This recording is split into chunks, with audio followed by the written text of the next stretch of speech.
Right, so we're looking at section 8.3 now, and like a lot of stuff in chapter 8, this is introducing us to ideas that we're going to need to use throughout the rest of the book. And here we're just talking about forces, and then we're also talking about units. So I'm going to start by talking about forces, and then we'll go back to units, okay?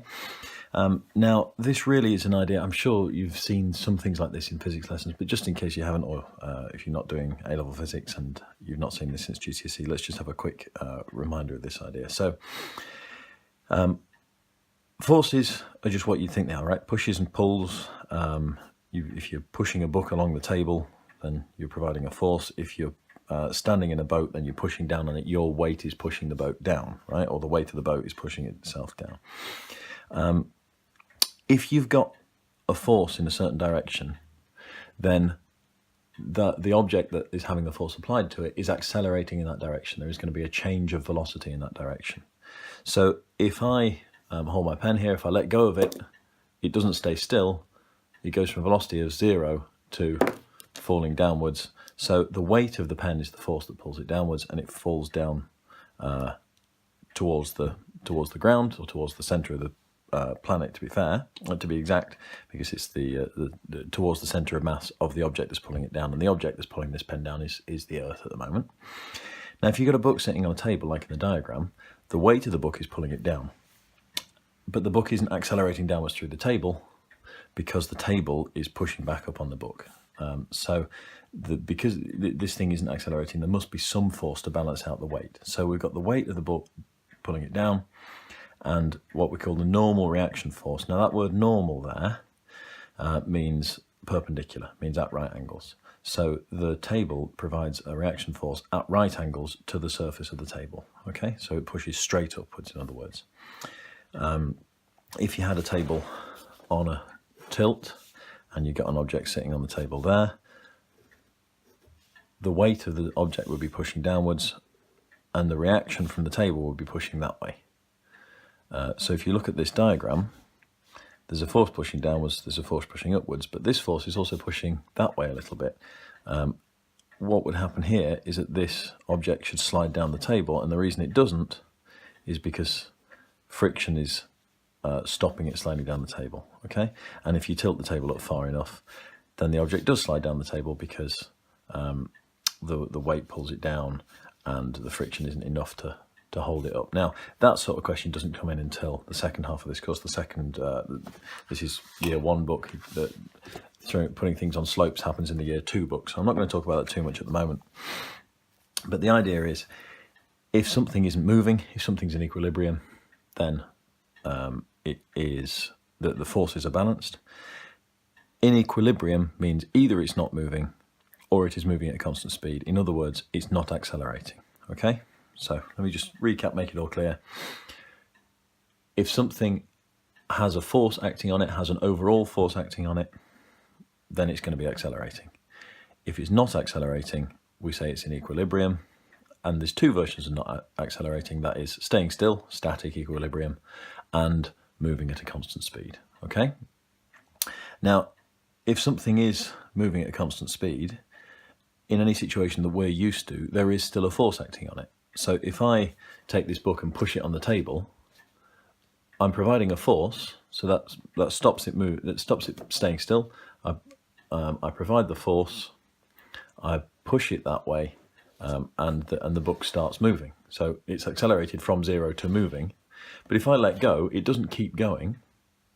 And the reason for that is there is a reaction, there's a friction force on the table. So the friction force slows it down again and makes it stop again at 0. If I throw an object through the air, it doesn't just keep moving, it slows down because air resistance slows it down. Even if it's a heavy object or even if it's streamlined, there is some air resistance.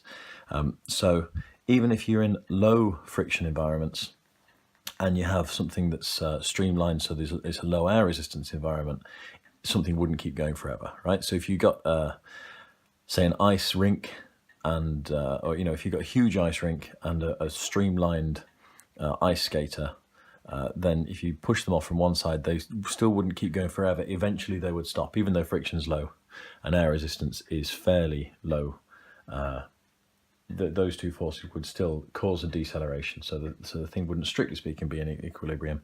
But if we were modelling it for a short time, for a short distance, then we could ignore our resistance and we can ignore friction. Okay, so if we push this book, friction will resist the motion. If I push the book like that, then friction wants to push it backwards. If I'm not pushing the book hard enough, friction's enough to stop the book accelerating from zero, and enough to stop it from beginning to move. So all of this is just a quick recap of forces, and again, it comes up later on. If this doesn't make sense, it makes sense more when we get to chapter 10, when we look at these things properly, but we have to just introduce the idea of forces a little bit here. If this is feeling completely uncomfortable and you're really not seen these things before, then I suggest going back to a GCSE physics textbook. I'm not explaining all the details here, I'm just trying to give you enough to remind you of things. Just a few bits and bobs then. We've got a weight, we get normal reactions from a surface. Friction is a force where if you've got two surfaces in contact, that's where you get a frictional force, and it goes in the opposite direction to the direction of motion of whatever it is that's moving. In the questions, if we see the word smooth, it means we can ignore friction. Tension is if you've got a string and you're pulling the string, we call the force in the string the tension in the string. Compression, you can't have compression in a string because a string would go slack. And when I'm saying a string, I'm talking about these words here. So if you want to have compression, then it would have to be in a rod. So select this pen. If I push with this hand and I'm pushing the other hand that way, then that is a compression through the pen. If I pull with this hand, then I'm pulling the other hand along, okay? Let's see, what else have we got? If you've got a boat in the water and it's pushing downwards on the water, then with its weight, then the buoyancy of the water is the name we give to the force that pushes that back upwards. And thrust might be the word that we use for, a moving along force, so the force provided by the engine in a car or the engine in an aeroplane, we call it thrust. So there's a few words, tension, friction, buoyancy, thrust, words to do with forces. But I'm sure they're all words you've heard before. This is just giving you a bit of a reminder of where those things fit in, GCSE physics style. And when we get to chapter 10, we'll see them in a bit more detail and look at exactly how we're going to use them all there. Right. The next thing we need to get used to, and again, you have seen these before, but we just need a bit of a reminder. We have SI units, okay? So there are three basic measurements. We need mass, length, and time. So mass is measured in kilograms. So I might say, well, my weight is 80 kilograms or 100 kilograms or 60 kilograms, whatever your weight happens to be. Now, that's a colloquial use of the word weight. That's what we say in English, rather. It's not even colloquial, is it? It's just an English language use of the word weight. If we're talking in science or math terms, technically, the mass is the thing that's measured in kilograms. The weight is the force that I provide. So if I weigh 80 kilograms and I'm standing on the ground, I'm providing a force of 80 kilograms times by the gravitational acceleration, okay? So you might know this from physics, but if you don't worry. But gravity on Earth is 9.8 meters per second, roughly. So I take my mass in kilograms and I times it by 9.8, and that will tell me the weight in newtons with which I'm pushing down on the Earth, okay? So that's why we can say things like, on the moon, you weigh less. The force, if I was standing on the moon, the force that I'd be pushing down on the moon with would be less than the force with which I push down on the ground if I'm standing on the Earth, okay? That's because the Earth is bigger, so it's got a bigger gravitational pull. The important thing is that the mass would be the same. So I'd still have a mass of 80 kilograms, okay? So mass, length, and we can call that displacement if we're talking about vector quantities, and we'll deal with that in the next section of this chapter and in chapter 9. So length and then time, okay? So speed or velocity is measured in meters per second. Now, a little bit of notation here if you haven't seen this one before. Meters per second is meters per second. Now that's meters divided by seconds, isn't it? Well, we know from the core chapter in our indices rules that seconds to the power of -1 is 1 over seconds. So meters times 1 over seconds is the same as meters per second. So instead of writing meters per second like this, we now like to write it like this. Okay, so meters per second.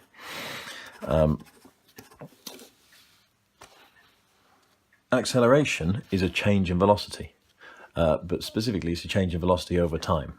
So if I'm going at, if we start the clock at 0 seconds, and then it goes 1 second and 2 seconds and 3 seconds, if I start, so that's the time, if I start going at 10 meters per second, and then I'm going at 11 meters per second, and then I'm going at 12 meters per second, I can see the velocity or the speed is increasing as time moves on. So that tells me there's an acceleration. And it's increasing by 1 meter per second every second that passes. So an acceleration is a change in velocity over time.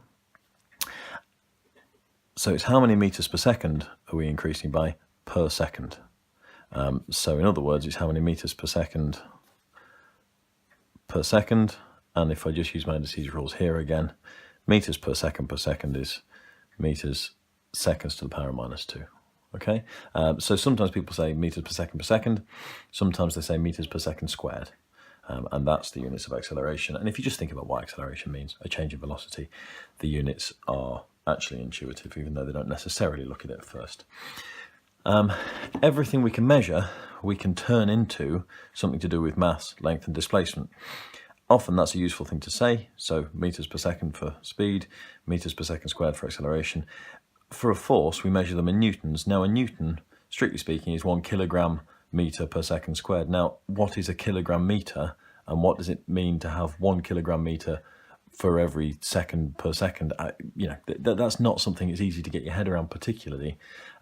So we don't tend to call them kilogram meter per seconds. We call them newtons, okay? And it's the same with some of the units that we'll meet, although we could turn them into kilograms, meters, and seconds. We don't bother. We just stick with something that, with a different name, which makes more sense to us. So there we go. Those are the units that we've got. It's important that all the measurements that we use before we put them in the equations are in the SI units. If they're not, then we'd have to adjust the equations, all right? So if we put in a time in seconds and a length in meters, and we can get mass out of our equation, the mass will come out in kilograms. If we wanted the mass out in grams, we'd have had to put a factor of 1,000 somewhere in the formula, okay? So all the formulas are rigged up to use these units. That means that if we don't start with those units, we need to know how to convert, okay? Now, my advice for converting is fairly straightforward. Hopefully you know how many kilograms how many grams are in a kilogram, how many meters in a meter. The K for kilo means 1,000. If you haven't met that before, kilo means 1,000. So 1,000 grams is a kilogram. And you know that there's 60 seconds in a minute and 60 minutes in an hour. So if you've got 4 kilometers and you're converting it into meters, my advice is think about, should you have more meters or should you have more kilometers? So 4 kilometers, there's a conversion factor of 1,000. If you're measuring the same distance in meters instead of kilometers, you'll need more meters to measure the same distance, so make it 1,000 times bigger. Now that might seem a little bit obvious here, but when we've got something in kilometers per hour, so I'm not going to take that. Look, there's a number in standard form here. It's obviously no different, but I'm just going to start with a speed. Rather than going in for standard form and a nasty unit conversion, I'll just go for something like, let's say, 60 kilometers per hour. Okay, so I've got kilometers and I've got hours. Now my advice here is deal with one unit at once. Okay, so I'm going to turn kilometers into meters. Well, if I'm measuring something in kilometers and I'm turning it into meters, do I need more meters or kilometers to measure the same thing? I need more meters. So that's going to be 60 times 1,000, and then I've turned the kilometers into meters. And now we're in meters per hour. So 60 times 1,000, 60,000 meters per hour is the same as 60 kilometers per hour. So good. So far, so good. Now hours, I need to turn hours into seconds. Now, if you have done a few of these and you're feeling a little bit more confident, you can say, well, there's 3,600 seconds in an hour, because there's 60 seconds in a minute and 60 minutes an hour. But you could even go into minutes first if you want to. So 60 times 1,000 meters. Now, hours are going to turn into minutes first of all. Let's turn them into minutes. Meters per minute. Well, are we going to need more minutes? Meters per hour. So if I'm traveling in this many meters in 1 hour, am I going to travel more meters in 1 minute or fewer meters in 1 minute compared to an hour? Well, I'm not going to travel as many meters in a minute, am I? So there we go, in meters per minute. So 60 kilometers per hour is 1,000 meters per minute. And you know, think about that intuitively. 60 kilometers in an hour means 1 kilometer in a minute, right? So that result so far we were perhaps expecting, meters per minute. And then if I want to turn that into meters per second, am I going to go more meters in a second or more meters in a minute? I'm going to go more meters in a minute. So I'm going to have to divide by 60, and now I'm in meters per second. Okay, so if you're doing unit conversions, you can get from here to here much faster by just dividing by 3,600, but I'm trying to set out the principle for you here. Do 1 unit at once. You should know the conversion factor. If you know the conversion factor, you're either timesing or dividing by that. And if you're doing 1 unit at once, just think, should I be getting a bigger answer or a smaller answer in the context? Okay, so am I going to go more meters in an hour or more kilometers an hour? I'm going to go more meters in an hour. Am I going to go more meters in an hour or more meters in a minute? I'm going to go more meters in an hour. So when I'm turning it into meters per minute, I need to get a smaller answer. So I'm going to divide by 60 instead of timesing by 60. Again, I'm saying this a lot, but I'll say it once more for this video. A lot of these ideas will sink in properly when you try them later on, but we have to introduce them here so that you've got a bit of an idea what happens, and it's a bit chicken and egg. You'll find out later on that when you apply them, they make sense, but if we didn't introduce them before we start trying to apply them, we wouldn't have a starting point. So don't panic if it's not fully sinking in chapter 8. Have a go at chapter 9 and 10, and then come back to chapter 8. And if it's not making sense, then then you can panic, I suppose. Or obviously go and talk to your teachers.